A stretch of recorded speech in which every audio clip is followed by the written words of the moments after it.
Des fois, c'est triste de constater dans des cas graves là, de situations d'harcèlement, tu sais, que finalement, dans l'histoire, il y avait plein de témoins de ce qui s'était passé, puis personne a réagi, puis a rien fait pour arrêter ce qui se passe. Puis c'est drôle parce que la semaine dernière, j'étais dans un restaurant de restauration rapide que je ne Pour nommerai ne pas pas. le nommer. Exact. Puis j'ai assisté à quelque chose, puis je me suis dit, tiens, c'est un peu pas symptomatique, le mot est pas bon, mais disons, c'est indicatif de la génération montante. En fait, l'histoire, c'est on attend, il y a une dame dans une file qui se met à s'impatienter, mais verbalement, à l'égard du personnel, qui sont manifestement pas assez nombreux, comme dans beaucoup de restaurants en ce moment, pour servir rapidement, et la dame s'impatiente. Or, il y a une jeune fille qui sort du coin gauche, puis qui rappelle la femme à l'ordre, dire, vous ne voyez pas, madame, que les gens sont débordés. Bon, je laisse la suite parce que ça s'est pas nécessairement bien, ça s'est pas nécessairement bien tourné. Il y a eu une espèce de petit échange, une joute verbale.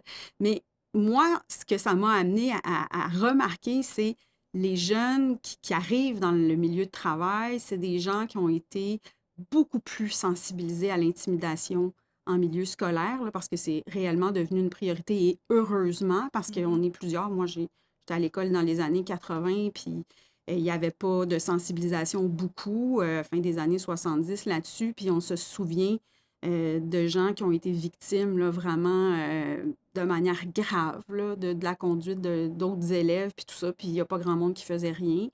Heureusement, ça a changé, ça change de plus en plus, même si ça arrive, mais je me suis dit, c'est quand même primordial. Ouais, Je sais pas qu'est-ce que tu en penses, là, l'idée de définitivement. l'intervention des témoins. Ouais. Il y a comme une obligation morale, on dirait, qui Oui, pèse un peu sur les témoins. Puis je pense que c'est cohérent aussi avec l'espèce d'éveil collectif qui s'est passé dans les dernières années hein, par rapport aux situations intolérables qui se vivaient dans le milieu de travail. Au vu et au su de tout le c'est monde, ça. c'est quand même renversant. Et maintenant, ce qu'on observe de plus en plus, c'est des gens qui vont eux-mêmes, leur propre initiative, aller dénoncer des situations parce que ça heurte leurs valeurs. Et c'est intolérable que des situations aient cours comme ça et que moi, je n'intervienne pas. Puis c'est probablement ça qui s'est passé dans l'esprit de la jeune Ouais, fille. Tu sais, elle s'est dit, c'est intenable, elle tient pas compte du contexte. c'est ça. Il y a un déversement d'émotions inutiles, négatives à l'égard de cette personne-là. Donc, c'est aussi un peu d'être en phase avec ce que ça crée pour les témoins, parce qu'en fait, les témoins, au-delà de la responsabilité morale, ils vivent des conséquences d'être témoins de situations d'harcèlement psychologique. C'est important ce que tu dis là parce que, tu sais, toi et moi, on a déjà fait des évaluations neutres du climat de travail dans des Ouais, grands groupes où il y avait des conflits, puis tout ça. Puis moi, ce qui me frappe toujours, c'est le témoignage de tristesse de ce que j'appelle des témoins impuissants, ouais, qui ont assisté des fois depuis des mois à des altercations verbales. Puis ils sont pris, mais très souffrants ouais, d'être comme ça, un peu dans l'ombre. Puis comme tu le dis, d'être en porte-à-faux avec leurs propres valeurs, ouais, d'assister à quelque chose, de se sentir prise à partie, de devoir rire de certaines choses qu'ils trouvent pas drôles, de ouais, devoir endosser des positions avec lesquelles ils sont pas d'accord. ouais. Ça peut devenir extrêmement souffrant, là. Tout à fait, de se culpabiliser, de ne pas Oui, avoir réagi ou de ne pas avoir agi. oui, Tu sais, ces gens-là vont y repenser le soir en se disant, mais pourquoi je ne suis pas intervenue sur le champ? Pourquoi j'ai pas défendu cette personne-là? oui. Fait que ça amène aussi pour les témoins son lot d'effets négatifs, puis ça a été recensé, puis quand j'ai lu ça, ça a reflété beaucoup ce qu'on entendait, tu sais, perte de motivation, on parle de déni, d'auto-accusation, se culpabiliser, puis important, un ressentiment envers l'entreprise. Ben oui, genre, Mon ils font rien. organisation laisse ça aller. Ouais. Donc, c'est considérable. Donc, c'est pour ça que il y a l'obligation morale qui est liée un peu à ce qui se passe dans la société, la génération montante. Il y a aussi carrément des politiques qui exhortent les témoins à dénoncer Vous les devez incidents dénoncer, c'est ça. relationnels. Oui, tout à fait. Donc, que ce soit du harcèlement psychologique, que ce soit des espèces de malaises relationnels qui minent l'équipe, qui font en sorte que l'ambiance est devenue délétère, on demande aux témoins de Ouais. dénoncer.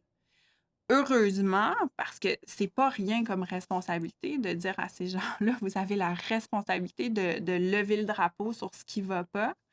Heureusement, il y a des structures, il y a des cadres qui font en sorte que on va maintenir l'anonymat de leur signalement. OK. Donc, je pense là, concrètement là, à des enquêtes en harcèlement où les informations nous ont été communiquées par des tierces personnes. Leur identité n'était pas dévoilée à la C'est pas ça personne le qui but devait qu'on répondre. sache c'est qui. Pas du tout. Pas du Ces tout. gens-là veulent certainement pas nuire, tu Exact. sais, à la personne qui commet Non. les comportements en question. Puis c'est là tout le défi, je pense, comme témoin. Puis je me mets dans une situation où je serais témoin d'une Mhm. situation de harcèlement. Je pense que l'objectif qu'on doit poursuivre, c'est pas de trouver un coupable, c'est pas de chercher la faute, c'est pas de nuire ou de préjudicer à quelqu'un. Au contraire, c'est d'assainir une ambiance qui est devenue délétère parce qu'il y a quelqu'un qui a des comportements qui sont intolérables, qui sont inacceptables en milieu de travail. Puis il faut alerter les personnes qui sont autorisées, dans le fond, qui sont les personnes responsables pour donner suite à ces situations-là. Exact. Mais tu sais, si, c'est parce que là, ça a l'air gros, là, comme on le décrit. Ouais. Mais tu sais, très concrètement, là, il y a des petites affaires qui se passent devant nos yeux, des fois. Puis, tu sais, je sais pas, moi, quelqu'un a fait une blague de très mauvais goût. Ouais.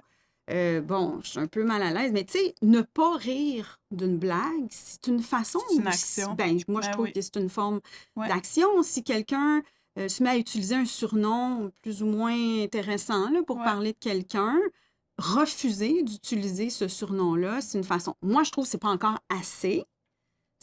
L'idéal, c'est évidemment là, de pouvoir dire à la personne, je pense pas qu'on devrait l'appeler comme ça, Ouais. ou cette blague-là, ça fait pas très 2021, ou tu sais, mais des fois, le contexte fait en sorte que, bon, mais mieux vaut, j'ai envie de dire, au moins ces actions-là, Ouais. parce que, tu sais, le groupe de témoins, faut qu'ils viennent rappeler la norme. Faut qu'ils viennent rappeler Tout à qu'est-ce fait. qu'on tolère, qu'est-ce qu'on Ouais. tolère pas. Ouais. Si tout le monde est silencieux, on le sait pas, là. Est-ce que c'est parce que tout le monde accepte ça? Est-ce qu'ils Ouais. trouvent ça drôle? Puis en plus, si les gens rient, c'est évident que là, ça crée Ouais. encore plus de certitude que, ah ben oui. On laisse scléroser une Ouais. norme, en fait, où il va y avoir des blagues, des Ouais. surnoms, des blasphèmes, des comportements inappropriés. Puis tout le monde va devenir un peu responsable de par leur silence, Moi, je leur trouve que oui. inaction Moi, de je trouve ça. qu'on est complice un peu du Ouais. maintien de ces comportements-là si on n'agit pas. J'ai lu aussi que, tu sais, des fois, parce que des fois, on trouve ça gros, là, tu sais, des scénarios, puis pas réalistes de se dire Noémie, arrête d'utiliser tel surnom car cela est blessant pour Ouais. une telle. Tu sais, ça paraît un peu, je sais pas, là, justement scolaire, Ouais. là. Tu sais, il faut se rappeler qu'une simple diversion, ça a un effet parfois très puissant. Fait que si quelqu'un est parti sur une traque qu'on fait, oh, c'est pas un comportement ou c'est pas des propos, Ouais. tu sais, quelqu'un a des propos à teneur limite un peu racistes, puis tu fais comme, ben voyons donc, complètement intolérable, évidemment. Une technique, des fois, c'est de faire carrément de la diversion, là. Tu sais, stopper avant que la personne puisse aller plus loin, Ouais. change On change carrément de de sujet. Ça lance un message assez sérieux à la personne qui vient de se faire. Puis je pense que ça soulage bien des gens aussi. Puis Ouais. des fois, quand il s'agit d'une conversation qui est malaisante pour une des deux personnes, cette diversion-là va avoir un peu l'effet de Ah, on n'en parle plus. Mm. Ça empêche le fameux effet de rumination de Ouais. Voyons, elle m'a-tu dit telle chose? Elle a-tu utilisé tel mot? Ouais. Puis c'est ça, là, l'effet de rumination. Donc, en faisant l'effet diversion, on peut venir casser un peu l'espèce de machine là, destructrice dans la tête d'une personne Ouais. qui est ciblée peut-être par une incivilité. Fait qu'il ne faut pas hésiter à Mais puis, l'utiliser. en fait, tu fais bien, dans le fond, de dresser le spectre. Tu sais, c'est pas juste d'aller dénoncer, d'aller sur le champ, aller voir le gestionnaire. Ben, Fait des que fois, oui, parce qu'écoute, quelqu'un des qui fois, se c'est mettrait à avoir, ben requis oui, des des propos situations racistes, tout ça, à un moment donné, d'harcèlement. c'est Tout à intolérable. fait. Mais reste que des situations d'incivilité, Ouais. par exemple, on peut avoir un effet non négligeable justement par ces diversions-là, par ces petits commentaires qui vont réaligner la discussion ou simplement en annonçant nos couleurs puis en disant que pour nous, ben, comme tu dis, ça n'a pas lieu d'être, Non. ce genre de commentaires-là. C'est ça. Donc, je pense que l'intervention du témoin, elle doit être proportionnée à la situation qui est devant lui. Tu sais, dans la même idée, là, on parle d'incivilité, on a parlé des situations critiques d'harcèlement qui doivent être dénoncées. Dans un conflit, là, Tu sais, on le sait, là, dans les milieux de travail, les conflits, là, souvent, on le sait, qui ne Ben se oui. parle plus. On sait qui se parle Ils dans se le parlent dos. plus, mais ils viennent parler, c'est ça que j'étais pour Ben dire, oui. dans le dos. Oui, c'est ça. Puis là, encore là, le témoin peut avoir un rôle déterminant sur l'escalade conflictuelle. Donc, comment il va réagir par rapport à ce qui lui est communiqué? C'est drôle, parce que j'ai lu il y a des années un article dans un journal de philosophie qui s'appelait Pour une éthique du commérage. Hein? Je trouvais ça bien parce que, ça reconnaissait le phénomène du commérage comme Ouais, étant quelque chose qui est difficile à éradiquer. Il y a des ouais, milieux où c'est une culture, là, ouais. presque. Là, les gens en font pratiquement un sport. Mais dans le fond, on venait relever ici le fait que, bon, c'est difficile à anéantir complètement, mais peut-être qu'il faut se donner quelques balises par rapport tu sais, au fait de parler, moi et toi, on parle d'une tierce personne qui n'est pas là, par Ouais, exemple. ouais. Moi, l'espèce de petit rappel que j'ai toujours dans ma tête, c'est l'idée de penser que toi et moi, on est devant le comptoir de la salle de bain, on se lave les mains, on parle de X. Ah, X était caché dans la toilette et elle va sortir et tu sais, elle a tout entendu ce Hein? qu'on vient de dire. Hum. Je trouve ça le fun d'avoir ça en tête parce que je me dis, ça me, ça m'amène justement à être plus consciente Ouais, de la teneur. Tu sais, des fois, on ventile, on a besoin de raconter quelque chose qui s'est passé, mais des fois, quand on est pris dans un conflit, c'est dur, là. ouais, Les soupçons qu'on lève sur quelqu'un, les étiquettes qu'on peut accoler sur cette personne-là, puis on se voit plus trop aller, puis on cherche beaucoup de la validation là, à ouais. ce moment-là auprès du collègue à qui on se confie. Ben, le ou la collègue qui entend tout ça, c'est lumière rouge. Mhm. Attention, parce que des fois, notre réflexe, quand notre collègue vient se confier puis ventiler, là, Ouais. souvent, c'est d'endosser là, tout ce que la personne dit, même parfois au détriment de notre propre impression, là. Ouais, juste pour, en fait, on pense que c'est On pour veut être empathique, pour la Oui, réconforter, pour la on va dans le valider. sens de ce qu'elle dit. Ouais, Ah, ben oui, c'est vrai, donc ben comme ça, telle personne, ah oui, ah oui. ouais, Des fois, on le pense même pas, puis on va un petit non. peu trop dans le sens de ce que l'autre. Fait que moi, je dirais posture d'écoute compréhensive, Ouais, écouter, refléter, c'est pas nécessairement être d'accord. ouais, Puis des fois, on peut refléter, dire Colin, ça t'a mis à l'envers. Tu sais, ouais. refléter plutôt la Le charge sens, émotive ouais. qu'on sent, poser des questions Mhm. pour l'amener à élaborer plutôt que de rentrer dans la spirale de on va dire des choses négatives sur la personne, tu sais. Je sais pas, poser des questions sur les événements d'avant, qu'est-ce qui s'est passé, c'est étrange parce que tu t'entendais bien avec cette Ouais. personne-là, tu sais.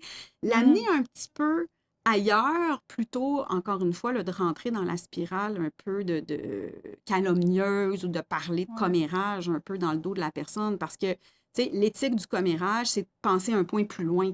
Qu'est-ce que ça a comme effet si on se met tous à parler dans le dos d'une personne qui travaille avec nous? Exact. Puis c'est l'idée que comme témoin, il faut que tu sois conscient que tu as un rôle déterminant sur la suite. Ben oui. Tu sais, j'aime l'image de dire le témoin, il est soit de l'huile sur le feu ou de la couverte sur le feu. Ah, c'est bon. Mais Tu oui, sais, exactement ça. puis on voudrait être la couverte.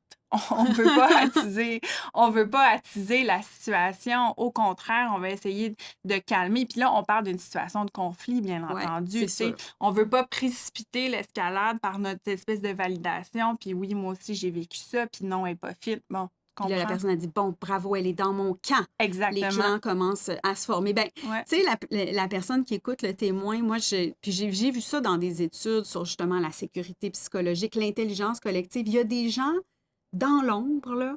C'est pas toujours les gens qui brillent le plus, mais il y a des gens qui ont tellement ces facultés-là Ouais. d'être un peu là, des facilitateurs, des pacificateurs Mhm. cachés, qui vont avoir les tellement bons réflexes pour pas Ouais. embarquer dans ces spirales-là qui viennent un peu dégrader Ouais. le milieu, qui vont avoir les bons mots pour refléter à la personne qu'il y a quelque chose qui va pas, mais c'est peut-être pas la faute de l'autre personne. Mhm. Fait que, tu sais, moi, je dis merci à ces protecteurs dans l'ombre du climat. Plus il y Ouais. en a dans une équipe, plus la sécurité psychologique dans l'équipe est augmentée. Fait que, bref, ça vaut la peine. Puis, ben, on n'a pas parlé des gestionnaires, mais c'est... Il faut entrevoir leur rôle de la même Oui, façon on parle des employés, mais en fait, les gestionnaires ont la même responsabilité par rapport à tout ça. Puis, si j'irais un cran plus loin, ouais. si moi, comme gestionnaire, en fait, la position qui pourrait être délicate, c'est de voir, par exemple, tu sais, d'assister à une réunion Donc, j'assiste à une réunion de mon homologue dans un autre service, réagit très, très fortement ou je suis très mal à l'aise par rapport à la façon dont il se comporte. J'ai la même Ben oui, responsabilité. ben oui. Puis, tu sais, c'est pour le protéger lui, en fait. Aussi, C'est beaucoup ça parce que, ben, on ne sait pas à quoi il s'expose par ce genre de comportement, par ce genre de débordement-là. Est-ce que des employés, un jour, vont en devenir souffrants? Est-ce qu'un jour, eux, vont avoir une perception de vivre du harcèlement de la part de ce gestionnaire-là? Donc, moi, là, si je veux vraiment agir en amont, comme personne en situation d'autorité qui observe ça, mes réflexes doivent être les mêmes. oui, exactement. Fait que peu importe la posture, qu'on soit un employé, un collègue, qu'on soit gestionnaire, qu'on le soit pas, si on est témoin de quelque chose qui confronte nos valeurs, ben, il faut faire confiance au fait que probablement ça confronte les valeurs de Ouais. bien des gens. Puis il faut trouver en nous, quelque part, le courage d'agir. On a donné des exemples. Des fois, c'est ne pas agir, c'est agir. Ouais. Mais des fois, il faut aller un cran plus loin, on l'a dit. Des fois, il faut même dénoncer. Je pense que c'est la responsabilité de tout le monde de préserver le climat de travail, puis les témoins ont un rôle clé à jouer là-dedans.